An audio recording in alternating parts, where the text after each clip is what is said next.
Content note. The romance of a rogue contains unhealthy relationship dynamics and the romanticization of stalking. Listen at your own risk. Hi, I'm Morgan, and today I'm excited to read to you from The Romance of a Rogue by Ruby M. Ayres. Chapter 2. If Christopher had noticed anything unusual in the meeting between Charmian and Bruce Lowry, he gave no sign. He walked over to the piano and began picking out notes with which to tune his violin, and perhaps it was merely accident that he kept his back carefully turned, or perhaps it was because, as he had told the rogue, he had seen so much in his wandering life that nothing surprised or disturbed him. Charmian had recovered herself a little and stood with one hand on her hip, looking up at Lowry's white face. "Well, how did you find me?" she asked jerkily. The rogue's tongue felt stiff and his throat was dry, but he managed one word. "Accident." She tossed her head. "I don't believe you. Someone told you, and you came to gloat." He shook his head dumbly. It was a nightmare, an appalling nightmare, the room with its flaring lights, the monotonous twanging of Christopher's violin, and this woman with the painted, defiant face. And yet, was it not what he had wished? To see her hurt and humiliated, to know that she was suffering something of all that he had suffered. "So they've let you out," she said after a moment, still in that same reckless voice. "How long ago?" "Today." Her eyes seemed to narrow, and her lips compress as if she was in pain. Then she shrugged her shoulders. "Well, what are you going to do now?" she asked. He shook his head again. He felt dazed, stupefied. Pictures of the past were crowding thickly upon him. Pictures of a girl so young and sweet that all the sunshine of life seemed centered upon her. A girl so fresh and innocent that he had felt himself unworthy of her love, even in those days before he knew the meaning of shame and degradation. His whole soul revolted as he looked at the travesty of that girl before him. Charmian! How could it possibly be she? What devil's work had dragged her down to this? She was watching him with her painted eyes, and suddenly she said in a hard voice, "If it's any consolation to you to know it, you've done this for me. You're responsible, and I hope you're not going to ask me to help you. I want all the help I can get for myself." The rogue ran a shaking finger round the inside of his collar. The choking feeling had him by the throat, making speech impossible, as he thought of his own words to Christopher not an hour ago. "I've been chucked by a woman, and the only feeling I've got left for her is that I pray to God that someday before she dies, she'll go through hell as I've had to." And Christopher's answer, "Let us hope, then, that is a prayer to which the Almighty will turn a deaf ear." But apparently the Almighty, if there was any such being, had listened, and had forestalled the rogue's thirst for vengeance by wiping the youth and innocence from Charmian's face, and stamping it with the age and bitterness of 1,000 tragic experiences. Christopher turned round from the piano. "Now then, if you please," he said courteously, and Bruce Lowry came back to the present with a start, and the discovery that there were several other men besides themselves on the platform, and that the room had begun to fill. Christopher indicated the empty chair. "If you will sit there," he said in an undertone. Charmian had taken her seat at the front of the platform, and though he tried to keep his eyes from her, the rogue found them turning again and again to her wan face. She had aged years, many years more than the 6 that had passed since he last saw her, and the poor little thin frock she wore hurt him because of its cheap tawdriness. Against his will, he felt his heart softening, even as it had softened earlier that afternoon when he saw the woman with her basket of daffodils, as it had softened when he stood outside his brother's house, and he told himself with anger that it could not be true, this thing that had happened, that he was dreaming, that he would wake up soon and find it but a phantom created of his brain. He had thought of her too much since the day of his release began to draw near. He had longed so keenly for his revenge that now, in imagination, it was already achieved. He passed a shaking hand across his eyes and looked again to where she sat. The violin was tucked beneath her chin, and her head bent over it in the attitude he so well remembered. But in place of the soft fairness of the hair he had so loved, the hideous tint of henna gleamed harshly in the many lights, and the rouge on her thin cheeks stood out in patches. What in God's name had happened? Where was her father? Where were all her friends? His mind was a chaos of unanswered questions. For the moment he forgot himself, and the man he had once been seemed to creep back into his body and know again the longing to protect her, to assure her happiness, to take her in his arms and hide her painted, jaded face against his heart. Christopher tapped with his baton on the edge of his violin stand. "If you please," he said once more, and the little orchestra began to play. The room was full of dancers then, a youthful, cheery, bohemian crowd, and Bruce Lowry sat and watched them, the feeling of nightmare still upon him.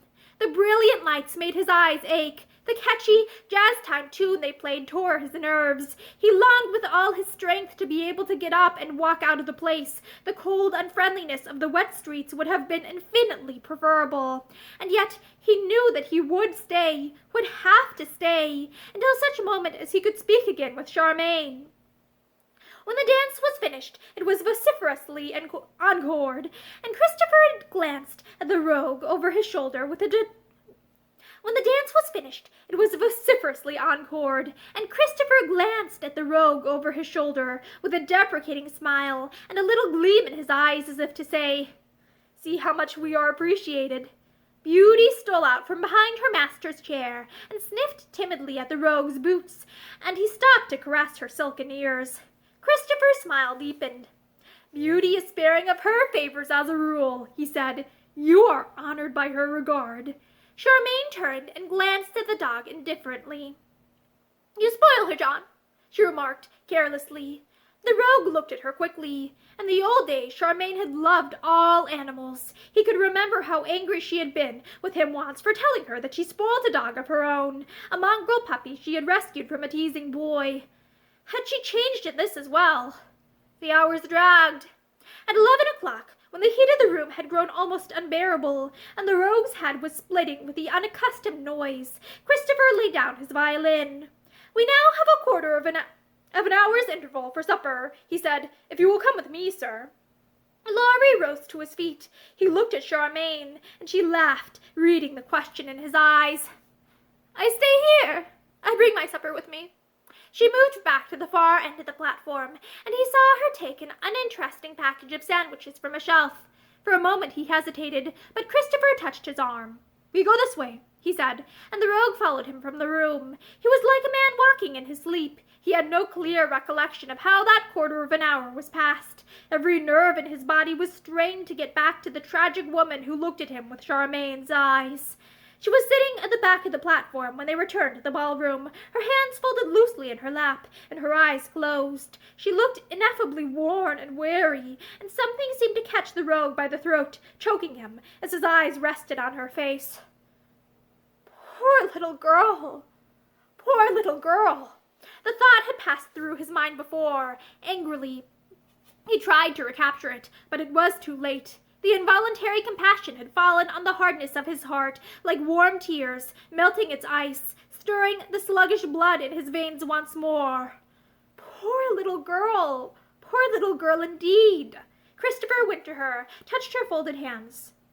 "Are you very tired, Miss Lee?" She started and opened her eyes, smiling apologetically. "I am a little. I'm sorry." She rose at once, taking up her violin again. She passed Bruce Lowry without a glance, and returned to her seat in the orchestra. It was 2 o'clock in the morning before the last dance was played, and the crowded room began to empty.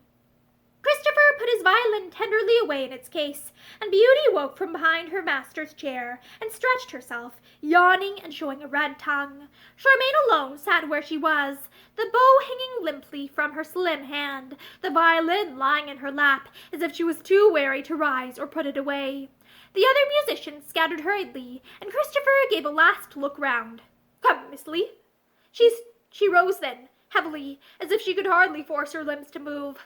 "I'm so tired," she apologized. She disappeared into a small side room, and when Christopher and Lowry came out onto the stairs with their hats and coats, she was a little ahead of them. When they reached the street, it was pouring with rain, and the depressing neighborhood looked at its worst. The few street lamps that remained alight winked like wet yellow eyes, and in the gutter a hungry-looking cat gnawed an unspeakable bone. The rogue's eyes were fixed on the shabby, slim figure in front. He saw the involuntary pause she made at the door, and the way she shivered as she looked down the wet, wind-swept street, and he took a swift step forward. "May I walk home with you?" His own voice sounded strange to him with that new, wondering note of pain in it, and Charmian turned her head swiftly and looked at him with tired eyes. Then she laughed. "You! No, thank you." She gathered the thin, shabby coat closer around her and glanced over her shoulder at Christopher. "Night, John. See you tomorrow." And the next instant she was across the road and out of sight around a corner. The two men walked away together in silence. The rogue was conscious of a dreadful feeling of suffering which he could not understand or analyze, but he remembered vaguely that once after an operation, when he had come slowly to consciousness as the anesthetic began to wear off, he had experienced something like it. It was as if a horrible wound, which had been numbed and dead, was slowly awaking to life, bringing with it fresh torture. He stopped short, catching his breath with a harsh sound, and Christopher stopped also and looked at him with kind, somber eyes. "Tired?" he asked. "I'm sorry, but we shall have to walk." The rogue tried to laugh. I know, it's all right." They traversed the rest of the long distance silently, Beauty always keeping close at her master's heels, and it was only when they had reached the Edgware Road that the rogue said abruptly, I don't know why I am imposing on you like this. It was not my intention. If you can direct me to a lodging house, or anywhere where I can get in out of the street." He broke off. "My rooms are close at hand," Christopher said quietly, and Bruce objected no more. He stood by silently while Christopher opened the side door of a shabby-looking shop, and Beauty ran on ahead, more briskly now, and wagging her feathery tail. Christopher struck a match and lit a candle standing on a table at the foot of the stairs. "If you will follow me," he said, and he held the candle high above his head as he led the way. They went up 3 flights of stairs, and then into a room with a sloping ceiling which was overcrowded with furniture. But it was clean, and the window was open as a little petal of rain on the bare boards beneath it testified. Christopher lit a gas jet above the mantelpiece, and carefully blew out the candle. Then he shut the door and looked at Bruce with a deprecating smile. "And this is where we live," he said. He stood the violin in a corner of the room, covering the shabby case with a shabbier green cloth. Then he pulled out a basket from beneath the bed for Beauty, and produced some biscuits from a cupboard. "You will forgive me for attending to my friends first," he said, "but it has always been my habit, and I am a man of habit. Take off your hat and coat, I pray, and make yourself at home. The kettle will boil in a moment, and then we can have a good cup of tea." There was a small gas trivet in the hearth, and he busied himself with cups and a teapot, the rogue watching him silently. When the tea was made, Christopher gave him the larger of the 2 cups. "We always have tea when we come home," he said. "I know there are people who say that tea keeps one awake, but I have never found that it does." He looked round the room with his somber eyes. "This is where we live," he said again. "And that is the couch to which you are more than welcome. There is a cushion and a blanket, and you can have my big coat. It is quite dry inside." The rogue tried to speak, but no words would come. During the past few hours, he felt as if a strange metamorphosis had taken place within him. He was no longer the man who had walked out of that prison gate with hatred in his heart. He felt as if phantom hands were slowly and relentlessly dragging him back 6 years to look at the man he had been, to the man whom he believed had died that night in the prison cell when Charmian's last letter had been brought to him. "I have done with you. I pray to God that I may never see your face again." He had thought that with those words she had killed his manhood and all that was good in him forever. Perhaps she had, but if so, tonight a miracle had been worked, and it was she who once again had worked it, by her changed, ravaged face, and by the tragedy in her eyes. She had killed the lust for revenge in his heart, which he had nursed night and day for 6 years, and she had given him in its place the passionate desire to help her, and raise her out of the depths into which she had fallen. Charmian! The girl whom he had adored, the woman who now, if things had gone as God had intended, instead of as the devil had made them, would have been his wife, and perhaps the mother of his children. Christopher, with his strange insight, guessed something of what his companion was suffering, and with an apology that he was worn out and wished to sleep, made up the rough sofa bed and turned out the gas. Before he did so, he jerked up the cotton blind. "We get a glimmer of light from the street lamp, although we are so high up," he said. "I always like a glimmer of light in my room at night." And it was to that glimmer that the rogue's eyes turned as he lay there, unable to sleep, the wheel of thought revolving ceaselessly in his brain, and that ever-growing pain gnawing at his heart. A glimmer of light! Was there one for him in the unknown future? Was there any way back up that long, dark alley of shame and degradation down which he had wandered so far? Through the silent room he could hear Beauty's quiet breathing, and now and then Christopher's unmusical snores, and every hour a distant clock striking. 4 o'clock! 5 o'clock! The first gray streak of dawn showed itself beneath the blind, and vied with the yellow glimmer of lamplight for mastery. Somewhere on the guttering of an adjoining house a sparrow twittered sleepily, stirring an old memory in the heart of Bruce Lowry, the memory of a spring morning down in the country, when he and Charmian had stolen out of her father's house, before anyone was astir, to hunt the fields for mushrooms. She had come down in absurdly thin shoes, and he had insisted that she wore his galoshes, which had been many sizes too large for her, and which had flopped at every step. They had gone hand in hand through the breaking dawn over the long, wet fields, and when the first ray of sunshine pierced the sky, he had taken her in his arms and had kissed her. Just such a morning as this. 6 long years ago. Bruce Lowry turned his face into the hard cushion beneath his head and wept as once he had wept behind prison walls. But then it had been for the loss of his manhood, and now it was because he knew that his manhood had been regained. God had struck the weapon of vengeance from his hand, and had given him in its place a sword whereby to defend the woman whom he would have destroyed. And that is the end of Chapter 2 of The Romance of a Rogue by Ruby Ayres. Thank you for listening to this chapter with me, and I hope you return soon for the next one. Have a great day!